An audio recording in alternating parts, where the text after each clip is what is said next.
వినయ్ గారు ఒకటి చెప్పండి. అంటే ఒక పార్టీ, రాజకీయ పార్టీ కానివ్వండి, ఎనీ సంస్థ కానివ్వండి, అంటే డిజైర్డ్ రిజల్ట్స్ రానప్పుడు దాని యొక్క బాధ్యతను ఓన్ చేసుకోవాల్సింది డెఫినెట్గా ఓనర్స్ మీద ఉంటుంది. అలాగనే Praja Rajyam party for whatever reasons అనుకున్న స్థాయిలో అది రాణించలేకపోయినప్పుడు ఎవరో కొద్దిమంది వ్యక్తుల్ని టార్గెట్ చేయటం, వాళ్ళని బాధ్యులుగా చేయటం ఎంతవరకు కరెక్ట్ అంటారు? డెఫినెట్గా అందరిది రెస్పాన్సిబిలిటీ అండి. కానీ స్టార్టింగ్లో నుంచి వస్తున్న వాళ్ళ బాధ్యత ఎక్కువ ఉంటుంది. అంటే బాధ్యత ఎవరికైతే కీ పర్సన్స్ ఉన్నారు డెఫినెట్గా. అంటే నేనైతే ఓనప్ చేస్తాను. అంటే నాకు అంత రెస్పాన్సిబిలిటీ ఇచ్చినప్పుడు అది ఫెయిల్ అయింది అంటే నా బాధ్యత కూడా కదా డెఫినెట్. కాబట్టి నథింగ్ రాంగ్.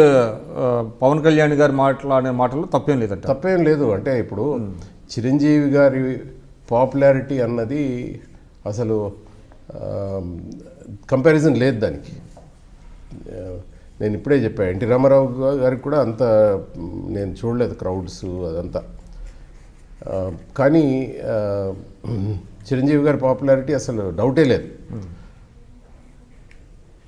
పర్సనల్గా నేను అనుకునేది ఏంటంటే,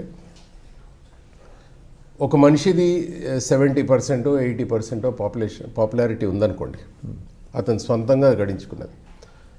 మీరు ఒక 70% పాపులర్ ఆంధ్రప్రదేశ్లో, మీ పాపులారిటీకి నేను బాధ్యుడిని కానప్పుడు నేను దాన్ని 71% చేయాలి. కానీ ఆ పాపులారిటీలో బాధ్యత లేనప్పుడు దాన్ని 69% చేసే హక్కు నాకు లేదు. అంటే తగ్గించేయడం అన్నది హక్కు లేదు. ఇప్పుడు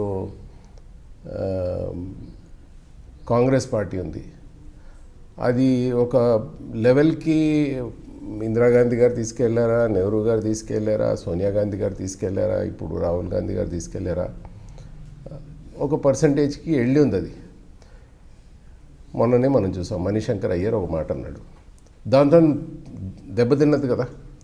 ఆ బాధ్యత మనది కరెక్ట్ కాదు అది. సో మనం ఆలోచించి ఏదైనా మాట్లాడాల్సి వస్తుంది. మనం ఆలోచించిన దాంతో, మనం చేసే పనితోని అది మెట్టు ఎక్కుతుందా మెట్టు దిగుతుందా, మెట్టు దిగుతుంటే అది చేసే హక్కు మనకు లేదు. సో అలాగా ఇక్కడ చిరంజీవి గారి పాపులారిటీ కూడా ఆయన తెచ్చుకున్న పాపులారిటీ. సో మేము ఏది చేసినా కానీ దాన్ని హెచ్చించడానికి చూడాలి తప్ప తగ్గించే బాధ్యత హక్కు మాకు లేదు. కానీ ఫర్ వేరియస్ రీజన్స్, ఆయన పొలిటికల్ ఇన్ఎక్స్పీరియన్స్ అనండి, ఆర్ వాట్ ఎవర్ రీజన్, మా ఇన్ఎక్స్పీరియన్స్ అనండి, ఏదైనా కోర్ టీమ్ ఇన్ఎక్స్పీరియన్స్తో కానివ్వండి. బట్ అంటే ప్లస్ సపోర్ట్ స్టాఫ్ కూడా లేదు కదా. బ్లంట్గా మాట్లాడాలంటే ఎన్టీ రామారావు వచ్చినప్పుడు కూడా ఈనాడు వాజ్ బ్యాకింగ్ హిమ్ కంప్లీట్గా. అలాగా ఒక బ్యాక్ చేయడానికి ఏది లేదు, మీడియా లేదు. అంటే కమిటెడ్ పర్సన్స్ కూడా లేరా? కమిటెడ్ పర్సన్స్ అంటే వెరీ ఫ్యూ ఉన్నారు, డెఫినెట్గా ఉన్నారు. కానీ అది ప్రజలు వాళ్ళ వైపు చూడలేదు. ఆ కమిట్మెంటు, వాళ్ళ దృష్టి ఎప్పుడూ చిరంజీవి పైనే ఉండింది. ఆ చిరంజీవి తప్ప ఇంకా వాళ్ళు ఇంకేది చూడ్డానికి రెడీగా లేరు ప్రజలు. అక్కడ ప్రాబ్లం అయింది అసలు. సో అప్పట్లో మీ మీద కూడా కొంత విమర్శలు ఉండేయండి. అంటే మీరు ఇందాక చెప్పారు, ఎవరో వస్తే నేను తిట్టి పంపించానని. అసలు మిమ్మల్ని అప్రోచ్ అవ్వడం చాలా కష్టంగా ఉండేది అనేవాళ్ళు? లేదండి, అప్రోచ్ అవ్వడం మాత్రం చాలా ఈజీగా ఉండింది. అప్రోచ్ అవ్వడం చాలా ఈజీగా ఉండింది. కానీ డెఫినెట్గా ఇతను కోప్పడతాడు ఇది అది అని అన్నారు. ఇష్యూ ఏంటంటే, ఒక చిన్న ఉదాహరణ చెప్తాను నేను మీకు. నాకు చాలా క్లోజ్ ఫ్రెండ్ కూడా వచ్చాడు. వచ్చి వాడు నాకు, అరే ఇంకా నువ్వు ఉన్నావు కదా ఇక్కడ, నాకు చిన్నప్పుడు క్లాస్మేట్, కుక్కట్పల్లి సీట్ నాదే అన్నాడు. Take it for granted. నువ్వు ఏం చేసావురా అన్న. చేయాల్సిన అవసరమే ఉంది, నువ్వు సీట్ ఇస్తావు చిరంజీవి గారి పేరు పైన, నేను గెలిచిపోతాను అన్నాడు. అలా కుదరదు, నువ్వు ఏదైనా చేసి ఉండాలి, చేస్తే నాకు లిఖితపూర్వకంగా ఈ అన్న అంటే ఇంక నువ్వెందుకు అన్నాడు. కొంచెం మాట అయింది, వెళ్ళిపోయాడు. వెళ్ళిపోయాక సాయంత్రం కొంచెం అందరూ వెళ్ళిపోయాక నాకు కొంచెం రిగ్రెట్ అయింది.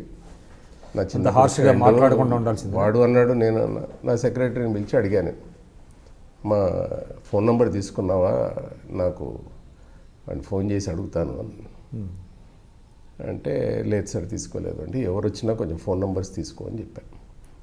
మరుసటి రోజు కనిపించలే, ఇంకా కొంచెం బాధేసింది. సెకండ్ డే వచ్చాడు, 400 పేజీల పుస్తకం తీసుకొని వచ్చాడు ఆడు బయోడేటా.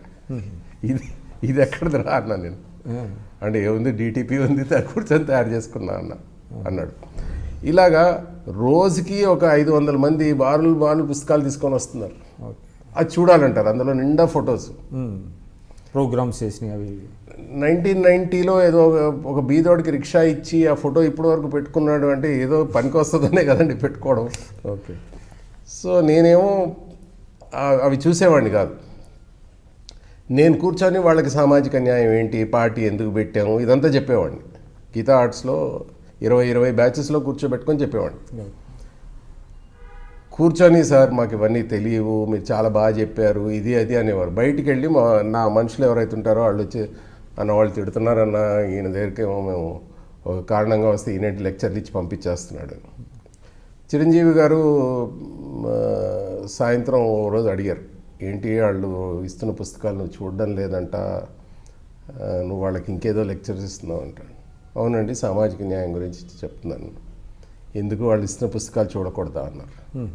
నేను చిరంజీవి గారు పుస్తకాలు మీరు చూస్తున్నారు, అరవింద్ చూస్తున్నాడు, నాగబాబు చూస్తున్నాడు, మన కంప్యూటర్ సెక్షన్ చూస్తుంది, ఇంకా నేను కూడా అదే ఎందుకు చేయడం అండి.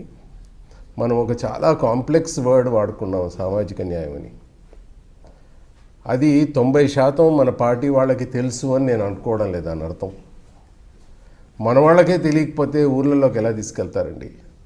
వాడు ఊర్లో వాడు లేచి అడిగాడు అనుకోండి సామాజిక న్యాయం అంటే ఏం చెప్తాడు, అందుకోసం వాళ్ళకి చెప్పాల్సి వస్తుంది నేను. బట్ ఆ వచ్చిన వాళ్ళకి అది ఇష్టం కాల. వాళ్ళు ఏంటంటే ఇవన్నీ ఎందుకు, మాకు చిరంజీవి బొమ్మ ఉంది, ఆ బొమ్మతో గెలుచుకుంటాం, ఇవన్నీ మాకు అనవసరం, కరెక్ట్ కాదు కదా. You have to know party ఎందుకు ఉంది అని ఎవరన్నా ప్రశ్నిస్తే.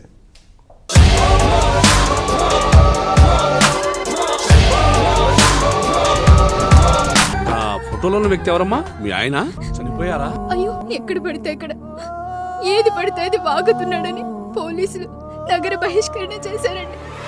మొదటి భార్యని చేసుకున్నాక పిల్లలు పుట్టలేదని రెండో పెళ్లి చేసుకున్నారు. ఆవిడకి పుట్టలేదు. మూడోసారైనా తగులుతుందనుకున్నా, తనకే పుట్టలేదు.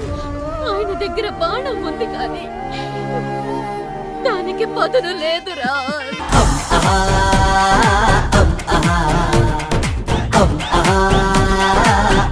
ah